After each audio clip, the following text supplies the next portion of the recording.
ഇതാണ് നമ്മുടെ പ്രീമിയം വെയറിൽ വരുന്ന കളക്ഷനിൽ വരുന്ന ഫസ്റ്റ് വൺ.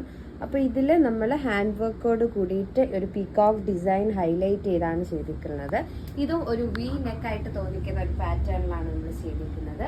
ഇതിൻ്റെ ഷോൾ എന്ന് പറയുമ്പോൾ ഷിഫോരി പ്രിന്റിൽ വരുന്ന ഒരു പീച്ച് കളർ കോൺട്രാസ്റ്റ് പിടിച്ചേക്കാണ്. പീച്ച് കളർ ഷീറ്റിൽ വരുന്ന ഒരു ഷോളാണ് ദുപ്പട്ട. അപ്പോൾ ഇതിൽ നമുക്ക് ഈ ഒരു ദുപ്പട്ട തന്നെ വേണമെന്നില്ല, നമുക്ക് ബ്ലാക്ക് ആണ് ബോട്ടം ആയാലും ടോപ്പ് ആയാലും ഫുള്ളി ബ്ലാക്കിൽ വന്നേക്കുന്നുണ്ട്. ഏത് ദുപ്പട്ട വേണമെങ്കിലും നമുക്ക് ഇതിൻ്റെ കൂടെ പ്രിന്റഡ് ദുപ്പട്ടാസ് പെയർ ചെയ്യാവുന്നതാണ്. അതുപോലെ തന്നെ ഈ ഒരു നെക്ക് പോർഷൻ കണ്ടില്ലേ, നല്ല ഹൈലൈറ്റഡ് ആയിട്ടാണ് ഈ ഒരു നെക്ക് പോർഷൻ വന്ന് നിൽക്കുന്നത്. ഇതാ നല്ല പ്രിന്റിൽ അത് ആ ഒരു വർക്ക് ഹൈലൈറ്റ് ചെയ്തിട്ട് നല്ല ഭംഗിയാണ് അത് നേരിട്ട് കാണാനായിട്ട്.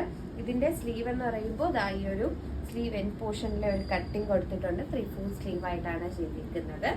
അപ്പോൾ ഇതിൻ്റെ ബോട്ടം ഞാൻ പറഞ്ഞ പോലെ സ്ട്രെയിറ്റ് ബോട്ടം ആണ്. സ്ട്രെയിറ്റ് ബോട്ടം വിത്ത് പോക്കറ്റ്സ് ആണ് വരുന്നത്. സ്ലിറ്റഡ് പാറ്റേൺ ആണ്.